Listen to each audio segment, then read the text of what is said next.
ഞാൻ ഓടുന്നു. എന്തിന് ഇറങ്ങിപ്പോടെ സാറ് പറഞ്ഞു കേട്ടില്ലേ? അത് നിങ്ങളുടെ ബന്ധുവൊന്നും അല്ലല്ലോ. ഇവിടത്തെ തേപ്പുകാരൻ ബന്ധുവായിട്ട് ഞാൻ മാത്രമേ ഉള്ളൂ. ഇന്റർവ്യൂ തുടങ്ങാണ്. സർ റെഡിയല്ലേ? ഞാൻ റെഡിയാണ്. ശരി സർ, ഇരിക്കും. നമസ്കാരം. MWTVയിലെ കാക്കിക്കുള്ളിലെ ജീവിതം എന്ന പരിപാടിയിലേക്ക് സ്വാഗതം. സർ സർവീസ് കയറിയിട്ട് എത്ര വർഷമായി? ഈ വരുന്ന കുംഭത്തിൽ 5 വർഷം തികയും. 5 വർഷത്തിനിടയ്ക്ക് ഞെട്ടിപ്പിക്കുന്ന എന്തെങ്കിലും സംഭവം ഉണ്ടായിട്ടുണ്ടോ? ഉണ്ടായിട്ടുണ്ടോ എന്ന് ചോദിച്ചാൽ ഇവിടെയാ ചോദിച്ചത്. ഇഷ്ടം പോലെ ഉണ്ടായിട്ടുണ്ട്. ഒരിക്കലും ഒരു വാറ്റ് കേന്ദ്രം തകർക്കാനായിട്ട് ഞാൻ ഏറിപ്പാറ എന്ന് പറഞ്ഞ സ്ഥലത്തേക്ക് പോയി. സാർ ഒറ്റയ്ക്കോ? അതെ, സാഹസികമായ കാര്യങ്ങൾ ഞാൻ ഒറ്റയ്ക്കേ ചെയ്യാറുള്ളൂ. അവിടെ വെച്ചാണോ ഞെട്ടിപ്പിക്കുന്ന സംഭവം ഉണ്ടായത്? അതെ, അവിടെ കോറിൽ പാറ പൊട്ടിക്കുന്ന ശബ്ദമാണ് എന്നെ ജീവിതത്തിൽ ആദ്യമായിട്ട് ഞെട്ടിച്ച സംഭവം. അതുപോലെ തന്നെ വേറൊരു സംഭവം ഉണ്ടായിട്ടുണ്ട്. ഏത് സംഭവം? ഏതൊരു സംഭവം? ഞാനൊരു സ്പിരിറ്റ് കടത്തുകാരൻ ഒറ്റക്ക് ഓടിച്ചു പിടിച്ചാണോ സംഭവം? ആ സംഭവം ഒന്ന് വിശദീകരിക്കാമോ?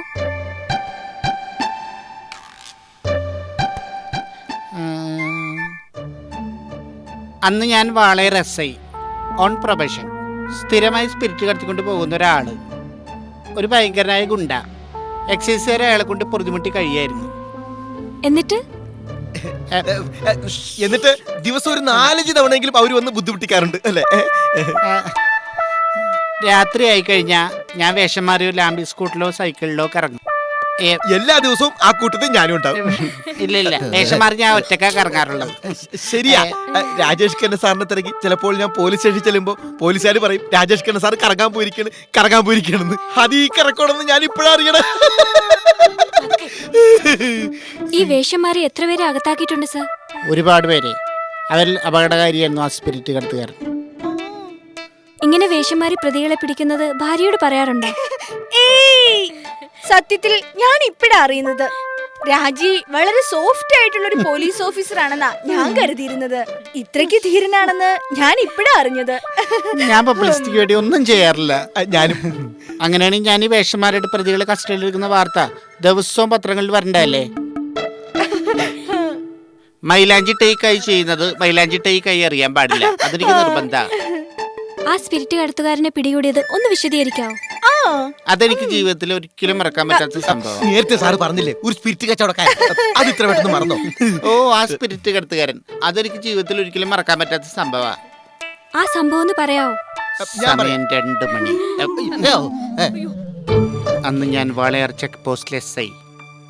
പതിവ് പോലെ വേഷം മാറി ഞാൻ ഇറങ്ങി. നേരം 2 മണി.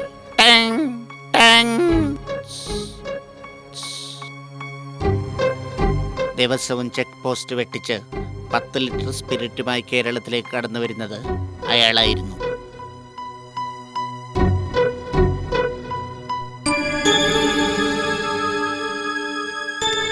നമസ്കാരം, ഞാൻ രാജേഷ് ഖന്ന. വാളയാർ ചെക്ക് പോസ്റ്റിൽ ഒരു 100 മീറ്റർ അകലെ ഒരു തുമ്പച്ചെടിയുടെ ചുവട്ടിൽ ഞാൻ തോക്കുമായിട്ട് ചൂണ്ടി നിൽക്കുന്നു.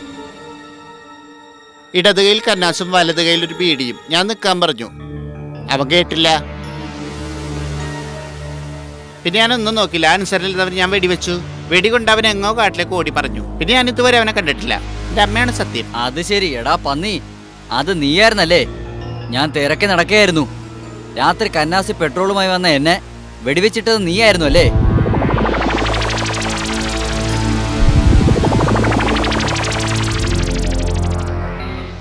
ശശികുട്ട, എനിക്ക് എസ്ഐയുടെ ജീവൻ വേണം.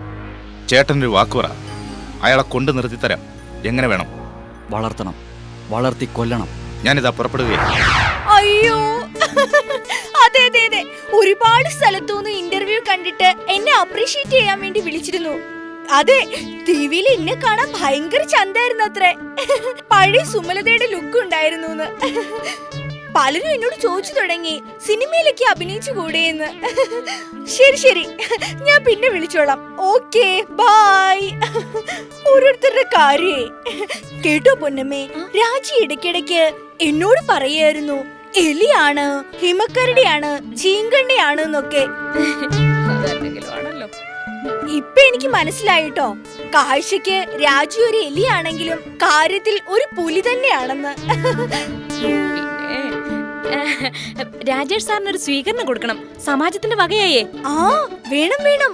എന്റെ ഹസ്ബൻഡ് ആയതുകൊണ്ട് പറയല്ല കേട്ടോ, ഇത്രയ്ക്ക് ധീരനും സാഹസികനുമായ ഒരു പോലീസ് ഓഫീസറെ നമ്മൾ അംഗീകരിച്ചേ പറ്റൂ. പാവം, ഞാൻ ഒരുപാട് വിഷമിപ്പിച്ചിട്ടുണ്ട്. ചിലരങ്ങനെയാ, എത്ര മഹത്തായ കാര്യങ്ങൾ ചെയ്താലും ആരോടും പറഞ്ഞു നടക്കില്ല. അത് തന്നെ പലർക്കും ഇല്ലാത്ത ക്വാളിറ്റിയാണ്. ആ പറഞ്ഞ കാര്യങ്ങളൊന്നും ഡിപ്പാർട്ട്മെന്റ് പോലും അറിഞ്ഞിട്ടില്ല അത്രേ. SI സാറിന്റെ പല പ്രവർത്തനങ്ങളെ കുറിച്ചും തങ്കപ്പേട്ടന് അറിയാമെന്ന് ഇന്റർവ്യൂവിൽ പറഞ്ഞപ്പോഴാ ഞാൻ തന്നെ അറിഞ്ഞത്. എന്തായാലും ഉഷയ്ക്ക് സ്വന്തം ഭർത്താവിനെ കുറിച്ച് അഭിമാനിക്കാം.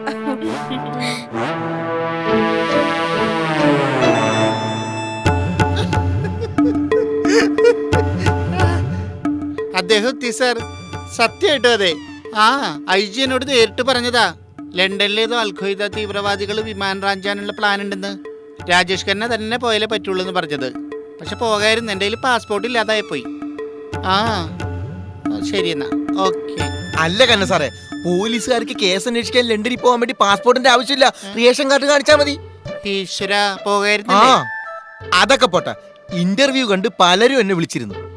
രാജേഷ് ഖന്നക്ക് ഇതുപോലൊരു മുഖമുണ്ടെന്ന് ആളുകൾ ഇപ്പോഴാണ് തിരിച്ചറിഞ്ഞത്. അതൊക്കെ പോട്ടെ സാറേ, ഈ പറഞ്ഞതൊക്കെ സത്യസന്ധമായ കാര്യമല്ല ആണോ?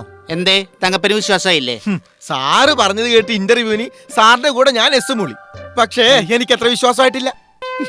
എന്നാ ഞാൻ ഒരു സത്യം പറയട്ടെ, അങ്ങനെ ഒരു സ്പിരിറ്റ് കടത്തുകാരനും ഇല്ല, അങ്ങനെ ഞാൻ വേഷന്മാർ നടന്നിട്ടുമില്ല. എല്ലാം എൻ്റെ ഒരു നമ്പറായിരുന്നു. അമ്പട കള്ള, പറ്റിക്കലായിരുന്നല്ലേ? ഡേ, ഇവരും അങ്ങനെ പുറത്തു പറഞ്ഞല്ല, അടിച്ചാൽ തന്നെ പുറം പൊളിക്കും ഞാൻ. അതെ, അവര് വരുന്നുണ്ട്. എന്തായാലും ആ ഇന്റർവ്യൂ വന്നതിന് ശേഷം ഉഷക്കനോടുള്ള അത് പിന്നെ മാറുമല്ലോ. ഹായ് രാജി. അപ്പൊ രാജേഷ് ഖന്ന സാറേ, ഞങ്ങൾ കണ്ടിറങ്ങട്ടെ. ശരി ശരി ഉഷേ. ബൈ. അവള് പറയുവാ, എന്റെ ഭർത്താവിന്റെ ഇങ്ങനൊരു സംഭവം കൊണ്ട് എനിക്ക് വലിയ വിലയായല്ലോന്ന്. ഈശ്വര, അടുപ്പത്ത് കിടന്ന മീൻകറി. വേഗം പോയി ഞാൻ നോക്കൂ. പോട്ടെ. ഇത് കേട്ടിട്ടാണോ ആളുകളോട് വർത്താനം പറഞ്ഞോണ്ടിരിക്കുന്നത്? ഒരു ശ്രദ്ധയില്ല ഈയിടെയായിട്ട്.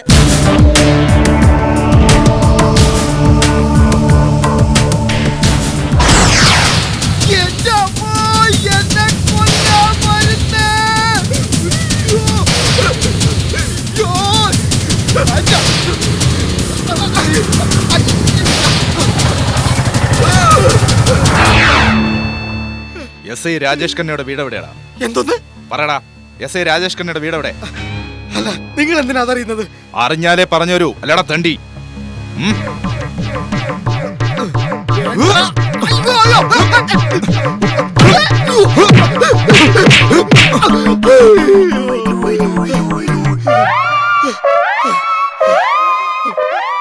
ആദ്യമേ ആ വീടൊക്കെ പറഞ്ഞു കൊടുത്താൽ മതിയായിരുന്നു.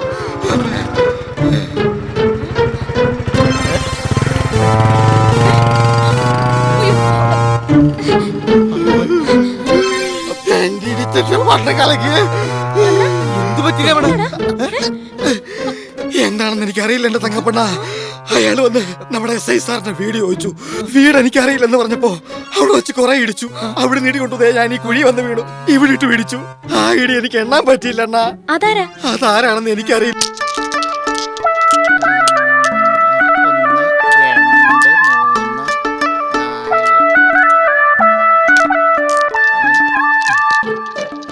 ഇതെനിക്ക്.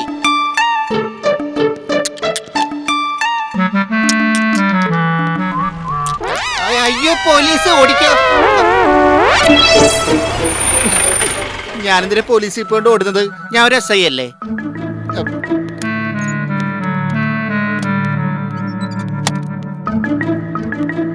സാറേ, സംഗതി അത് കുഴപ്പമായി എന്നാ തോന്നുന്നത്. എന്താ നിങ്ങൾ പറയുന്നത്? സാർ അന്ന് ഇന്റർവ്യൂവിൽ പറഞ്ഞതൊക്കെ സത്യമായിരുന്നോ? ധീരനായ ഞാനെന്തിനാ കള്ളം പറയുന്നത്? അപ്പൊ ശരിക്കും സാർ ആ കള്ളച്ചാരയും കടത്തുന്നതിനെ വെടിവെച്ചു? എന്റെ ഈ തോക്കാണ് സത്യം. എന്നാ സാറ് വെടിവെച്ച് വീഴ്ത്തിയ ആളുടെ അനിയൻ ഒരു കേസുമായി സർക്കിളിലേക്കാണ് സ്റ്റേഷനിൽ വന്നിരുന്നു. നിങ്ങളെന്നെ പറ്റിക്കാൻ പറയാണോ?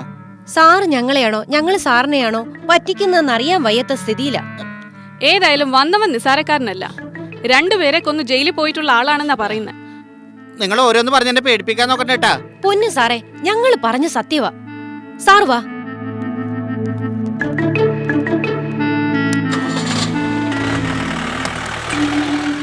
ദീപം ദീപം ദീപം ദീപം ഭഗവാനേ ഈശ്വര.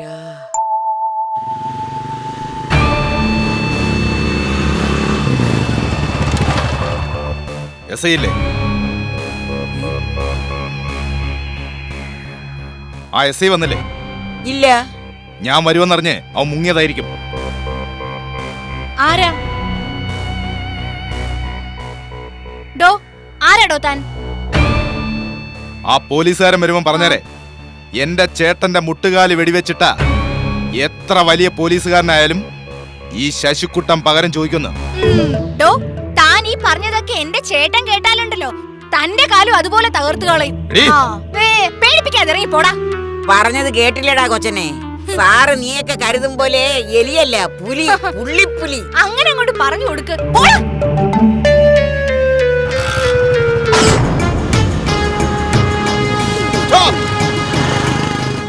ആരാ നിങ്ങൾ? അല്പം മുമ്പ് ഒരു പാവപ്പെട്ട ചെറുപ്പക്കാരനെ നിങ്ങൾ അടിച്ചു. എന്തിന്? ഇന്റർവ്യൂവിന് എസ് ഐ രാജേഷ് ഖന്നയുടെ ഒപ്പം ഉണ്ടായിരുന്നു അല്ലേ? അതെ, അത് ഞാൻ തന്നെയാ. ഇന്റർവ്യൂ കണ്ടായിരുന്നല്ലേ? ഇന്റർവ്യൂ കണ്ടിട്ട് ഒത്തിരി പേരെന്നെ വിളിച്ചിരുന്നു. ഇന്നലെ ഉണ്ടായിരുന്നു നാഗസാക്കിയിൽ നിന്നും ഒരു കോൾ. നാഗസാക്കി അല്ല, നാഗർകോവിൽ. അപ്പോ എസ് ഐയുടെ കൂടെ ചാനലിൽ കണ്ടത് നിങ്ങൾ തന്നെയാണല്ലേ? സംശയം എന്തിരിക്കണു? അത് ഞാൻ തന്നെ. Hello hello.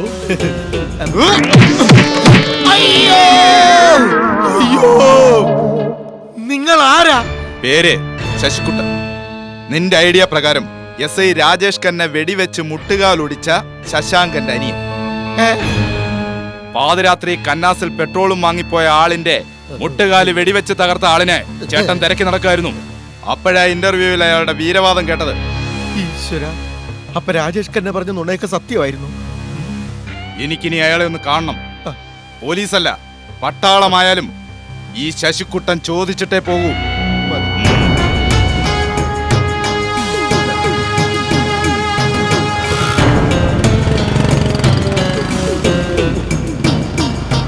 ഈശ്വര, എസ് ഐ രാജേഷ് ഖന്നയുടെ കഥ കഴിഞ്ഞത്.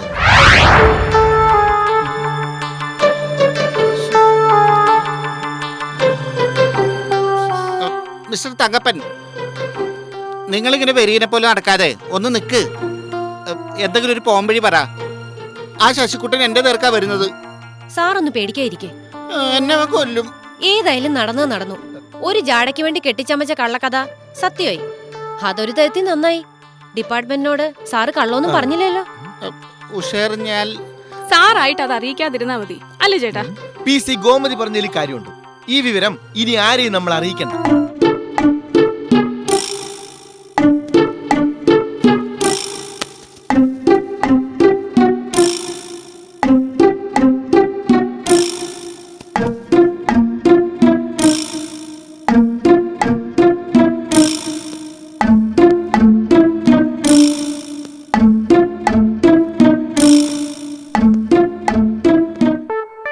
ഇനി ആ ശശികുട്ടൻ അന്വേഷിച്ചു വന്നാൽ ദാ ഒറ്റ വെടി. ഈശ്വര, ഈശ്വര, ആർക്കും വെടിയേറ്റു. മാറിക്കേ. അങ്ങോട്ട് പോവേ.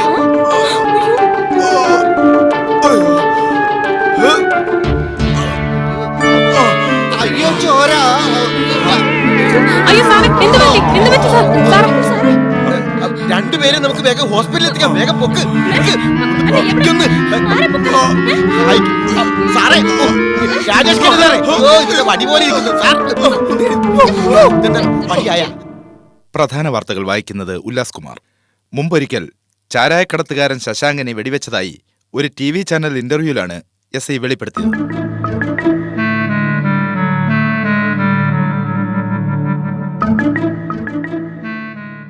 ഇയാൾ വെടിയേറ്റതിനെ തുടർന്ന് ഒളിവിൽ ചികിത്സയിൽ കഴിയവെയാണ് വെടിവെച്ച എസ് ഐ രാജേഷ് ഖന്നെ വധിക്കുവാൻ അനിയൻ ശശികുട്ടനെയാണ് ജവഹർ കോളനിയിലേക്ക് പറഞ്ഞുവിടുന്നത്.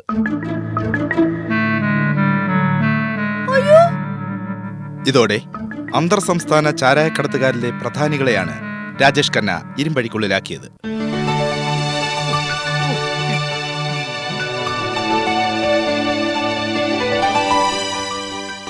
വധശ്രമത്തിനായി വന്ന ശശികുട്ടനെ വനിതാ കോൺസ്റ്റബിൾ ഗോമതി കാലിൽ വെടിവെച്ച് വീഴ്ത്തുകയായിരുന്നു. മിടുക്കി.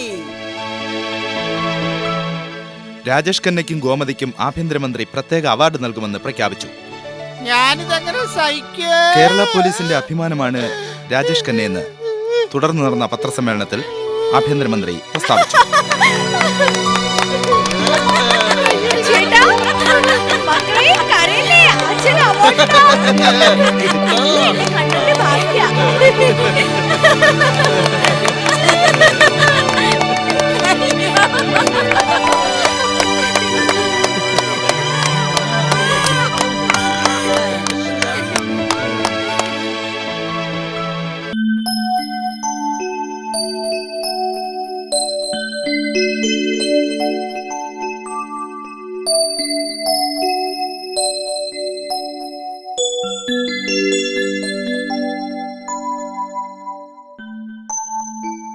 മായമോളെ, ശരിക്കും നമ്മൾ ആരുടെ കല്യാണത്തിനാ പോകുന്നത്? അശോകൻ സാറിന്റെ ബന്ധുവിന്റെ കല്യാണത്തിനോ അതോ മോളുടെ ബന്ധുവിന്റെ കല്യാണത്തിനോ? ഞാൻ പറഞ്ഞില്ലേ കാർത്തിനമ്മയോട് ഒരു കൂട്ടുകാരെ കുറിച്ച്. രമ, ഷോ, എന്റെ കല്യാണ ആൽബത്തില് ഞാൻ കാണിച്ചു തന്നിട്ടില്ലേ രമയുടെ പടം? ഓ, പിടികെട്ടി. ആ, എന്റെ ആത്മാർത്ഥ കൂട്ടുകാരിയാ. വില പിടിച്ചൊരു പ്രസന്റേഷനും കൊണ്ട് 2 ദിവസം മുമ്പേ എന്റെ കല്യാണത്തിന് കൂടാൻ വന്നതാ. ഒരാഴ്ച മുമ്പെങ്കിലും ഞാൻ അവിടെ ഉണ്ടാവണം നിർബന്ധിച്ച് പറഞ്ഞിട്ട് അവള് പോയത്. ആ കൊച്ചിന്റെ തന്തയുടെ പേരെന്താ? പേര് ശിവരാമക്കുറുപ്പ്. വെറ്റിനറി ഡോക്ടറാ. എന്ന് വെച്ചാ? മൃഗ ഡോക്ടർ. ഓ, തള്ള എന്ത് ചെയ്യുന്നു? അവർക്ക് ജോലിയൊന്നുമില്ല. ഒരു പാവം വീട്ടമ്മ. ചക്കരവാ, നമുക്ക് ഒരുങ്ങണ്ടേ? ആ, നമുക്ക് ടാറ്റ പോയിട്ട്. വീട്ടില് വേറെ ആരൊക്കെ ഉണ്ട്? കാർത്തിയാനിയമ്മ എന്താ ഒരുമാതിരി ചാനലിലെ അവതാരമാല പോലെ ചോദിക്കുന്നേ? അല്ല, ഞാൻ ചോദിച്ചെന്നേ ഉള്ളു. അല്ല, കല്യാണത്തിന് ഇപ്പൊ വിളിക്കാതെ വരുന്ന ഞാനല്ലേ ഉള്ളു. ആരെങ്കിലും എന്തെങ്കിലുമൊക്കെ ചോദിച്ചാലേ ചോദിക്കുന്നതിന് മറുപടി പറയണ്ടേ? കൊള്ളാം. കാർത്തിയാനിയമ്മ ഞങ്ങളുടെ കൂടെയല്ലേ വരുന്നേ. ഇനി ആരെങ്കിലും ചോദിച്ചാ എന്റെ വല്യമ്മയാണെന്നങ്ങ് പറഞ്ഞേക്കണം, പോരെ? വിളിക്കാത്ത കല്യാണത്തിന് ഞാൻ പോകുമ്പോഴേ കുറെ കാര്യങ്ങളൊക്കെ ചോദിച്ചു മനസ്സിലാക്കി വെക്കും.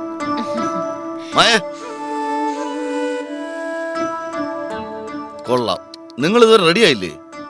6 മണിക്കുള്ള വണ്ടി പോയാലേ 10 മണിക്കെങ്കിലും അവിടെ എത്തുള്ളൂ. ഞാൻ എപ്പോഴേ റെഡിയാ. വാ മോളെ, നീ നിന്റെ അമ്മയെ കണ്ട് പഠിക്കല്ലേ മക്കു. കൊച്ചുറക്കം അതിന് വിളിച്ചെണീപ്പിക്കണ്ട. കുഞ്ഞുറങ്ങിയല്ലോ മോളെ. അത് കുഴപ്പമില്ല, ഞാൻ പിടിച്ചോളാം. മോടെ ഫീഡി ബോട്ടിൽ എടുത്തു. പെട്ടെന്ന് ആട്ടതല്ലേ. ഇങ്ങോട്ട് വാ. എന്താ? ദേ, ഈ കവറിലെ പൈസ അശോകടനെ ഞാൻ കൊടുത്തേക്കണം. കൊടുത്തേക്കാം. കാർത്തേനമ്മേ, 500 രൂപയോ? കല്യാണത്തിന് 500 രൂപ കൊടുക്കേണ്ട ആവശ്യമൊന്നുമില്ല. കല്യാണത്തിന് വിളിച്ചാ നമ്മളെ മര്യാദയ്ക്ക് പങ്കെടുക്കുക. 50 രൂപ ആവശ്യം. 50 രൂപ.